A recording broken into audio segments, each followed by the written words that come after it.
Hey everyone, welcome back to Rashmi Puneeth YouTube channel.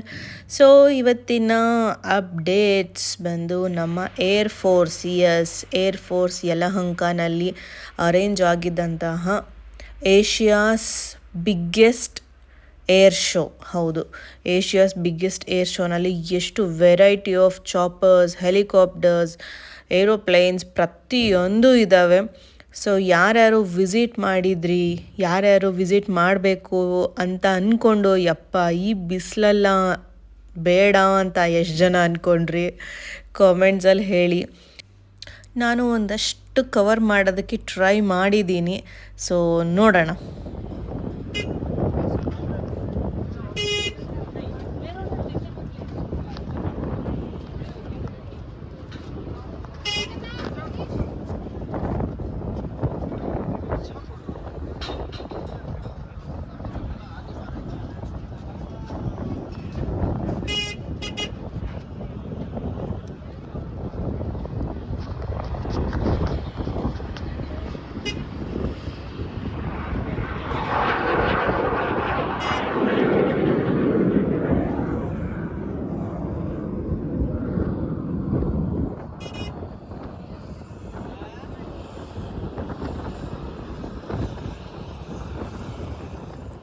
ಈ ಅಷ್ಟು ಏರ್ಕ್ರಾಫ್ಟ್ಸ್ನ ನೋಡೋದು ಒಂದು ಖುಷಿ, ಆದರೆ ಅದರದ್ದು ಸೌಂಡ್ ಇದೆಯಲ್ಲ, ಓ ಮೈ ಗಾಡ್, ಅದರದ್ದು ಸೌಂಡ್ ಹೆಂಗಿರುತ್ತೆ ಅಂದರೆ ಯಾರ ಅಟೆನ್ಷನು ಆ ಕಡೆ ಈ ಕಡೆ ಹೋಗೋದಕ್ಕೆ ಬಿಡೋದಿಲ್ಲ, ಅಷ್ಟು ಸೌಂಡ್ ಇರುತ್ತೆ.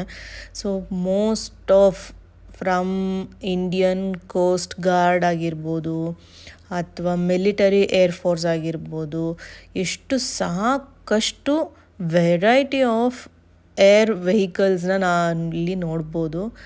ಸೊ ನನ್ನ ಮಗಳಿಗೋಸ್ಕರ ಅಂತಲೇ ಸ್ಪೆಷಲಿ ತುಂಬ ಇಂಟ್ರೆಸ್ಟಲ್ಲಿ, ಮಕ್ಕಳಿಗೆ ಯೂಶ್ವಲಿ ಇದರಲ್ಲಿ ತುಂಬ ಇಂಟ್ರೆಸ್ಟ್ ಇರುತ್ತೆ. ಸೊ ಅದೇ ಥರನೇ ಅಂತ ಅಂದ್ಕೊಂಡು ನಾನು ಈ ವಿಡಿಯೋ ಮಾಡ್ತಾಯಿದ್ದೀನಿ. ಸೊ ಯಾರ್ಯಾರಿಗೆ ಹೋಗೋಕ್ಕಾಗಿಲ್ಲ ವಿಡಿಯೋನ ನೋಡಿ ನಿಮ್ಮ ಮಕ್ಕಳಿಗೆ ತೋರಿಸಿ. ಇಷ್ಟು ವೆರೈಟಿ ಆಫ್ ಇದ್ದಾವೆ, ಚಾಪರ್ಸ್ ಆಗಿರ್ಬೋದು ಪ್ರತಿಯೊಂದೂ. ಸೊ ನಮ್ಮ ಇಂಡಿಯನ್ ಏರ್ಫೋರ್ಸ್ ಎಷ್ಟು ಸ್ಟ್ರಾಂಗ್ ಆಗಿದೆ ಅಂತ ನೋಡೋದಕ್ಕೆ ತುಂಬ ಖುಷಿಯಾಗುತ್ತೆ. ನಾನಿಲ್ಲಿ ಬರೀ ಆಲ್ಮೋಸ್ಟ್ ನಿಂತಿರೋ ಅಂತಹ ಏರ್ಕ್ರಾಫ್ಟ್ಸ್ದು ಮಾತ್ರನೇ ಪಿಕ್ಚರ್ಸ್ನ ಹಾಕಿದ್ದೀನಿ. ಯಾಕಂದರೆ ಏರ್ ಶೋದು ಆಲ್ರೆಡಿ ತುಂಬ ನೀವು ಇನ್ಸ್ಟಾಗ್ರಾಮ್ ಸ್ಕ್ರಾಲಿಂಗಲ್ಲಿ ನೋಡಿರ್ತೀರ. ಸೊ ನಾನಿಲ್ಲಿ ಅಷ್ಟು ಏನು ಶೋ ನಡೆದಿರೋ ಅಂಥದ್ದು, ಶೋ ಟೈಮಲ್ಲಿ ತೆಗ್ದಿರೋ ಅಂಥದ್ದು ಏನೂ ಹಾಕಿಲ್ಲ. ನಾನು ಪ್ರತಿಯೊಂದು ಪಾರ್ಕ್ ಆಗಿರೋಂಥ ನಮ್ಮ ಏರ್ ವೆಹಿಕಲ್ಸ್ ಏನಿದೆ ಅದನ್ನು ಮಾತ್ರನೇ ಇಲ್ಲಿ ಹಾಕಿದ್ದೀನಿ. ಸೊ ಇದೆಲ್ಲ ಕಂಪ್ಲೀಟ್ಲಿ ಪಾರ್ಕ್ ಆಗಿರೋಂಥ ವೆಹಿಕಲ್ಸು.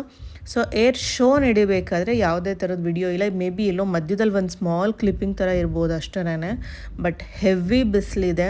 ಸೊ ಇನ್ನು ಸಮ್ಮರ್ ಅಂತ ಸ್ಟಾರ್ಟೇ ಆಗಿಲ್ಲ. ಯೂಶ್ವಲಿ ಶಿವರಾತ್ರಿ ಆದಮೇಲೆ ತುಂಬ ಬಿಸಿಲಿರುತ್ತೆ, ಬಟ್ ಇವಾಗ ಆಲ್ರೆಡಿ ತುಂಬ ಬಿಸಿಲು ಸ್ಟಾರ್ಟ್ ಆಗಿದೆ. ಸೊ ಈ ಬಿಸಿಲಲ್ಲಿ ಮಕ್ಕಳನ್ನ ಕರ್ಕೊಂಡು ಹೋಗಬೇಕಾದ್ರೆ ಸ್ವಲ್ಪ ಕೇರ್ಫುಲ್ ಆಗಿರಿ. ಸೊ ಅವ್ರಿಗೆ ಹ್ಯಾಟ್ಸ್ನ ಕ್ಯಾರಿ ಮಾಡೋದು ಮರಿಬೇಡಿ, ವಾಟರ್ ಬಾಟಲ್ಸ್ ಆಗಿರ್ಬೋದು. ಸೊ ಮಕ್ಕಳ ಸೇಫ್ಟಿ ತುಂಬ ಇಂಪಾರ್ಟೆಂಟು. ನಮ್ಗೆ ಹೆಂಗೋ ಓಕೆ ಮ್ಯಾನೇಜ್ ಮಾಡಿಬಿಡ್ತೀವಿ, ಬಟ್ ಮಕ್ಕಳ ವಿಚಾರದಲ್ಲಿ ಹಾಗಲ್ಲ. ಬಿಸಿಲಿಗೆ ತಲೆನೋವು, ಜ್ವರ ಬರೋಂಥ ಚಾನ್ಸಸ್ ತುಂಬ ಇರುತ್ತೆ. ಸೊ ಏರ್ ಶೋ ನೋಡೋ ಖುಷಿ ಒಂದು ಕಡೆ ಆದರೆ, ಆ ಬಿಸಿಲನ್ನ ತಡ್ಕೊಳ್ಳೋದು ಇನ್ನೂ ಒಂಥರ ಏನು ಹೇಳ್ತಾರೆ ಅದನ್ನು, ಟಾರ್ಚರ್ ಅಂತಲೇ ಹೇಳ್ಬೋದು. ಯಾಕಂದರೆ ಅಷ್ಟು ಬಿಸಿಲಿರುತ್ತೆ. ಬೆಳಿಗ್ಗೆ ಹೊತ್ತು ಓಕೆ, ಸಂಜೆ ಆಗ್ತಾ ಓಕೆ, ಬಟ್ ಆಫ್ಟರ್ನೂನ್ 12 to 3-4 ತುಂಬಾ ಬಿಸಿಲಿರುತ್ತೆ. ಸೊ ಮಕ್ಕಳನ್ನ ಕರ್ಕೊಂಡು ಹೋಗೋರು ಮಕ್ಳಿಗೆ ಏನು ಸೇಫ್ಟಿ ಬೇಕೋ ಅದನ್ನು, ಸೇಫ್ಟಿ ಮೆಷರ್ಸ್ನ ತಗೊಳ್ಳೋದನ್ನ ಮಾತ್ರ ಮರಿಬೇಡಿ. ಸೊ ನೀವಿಲ್ಲಿ ಸಾಕಷ್ಟು ಏರ್ಕ್ರಾಫ್ಟ್ಸ್ನ ನೋಡ್ತಾ ಇದ್ದೀರಾ. ಇದರಲ್ಲಿ ಯಾವ್ದು ಬೇಕಾದರೂ ನಮ್ಮ ಮನೆ ಕಡೆಯಿಂದ ಪಾಸ್ ಆಗಿರ್ಬೋದು. ಯಾಕಂದರೆ ನನಗೆ ಅನುಭವ ಆಗಿದೆ, ಬರೀ ಸೌಂಡ್ ಮಾತ್ರ ಬರೋದು. ಏರ್ ಶೋ ಸ್ಟಾರ್ಟ್ ಆಗೋದಕ್ಕೂ ಮುಂಚೆ ಬರೀ ಸೌಂಡ್ ಬರೋದು.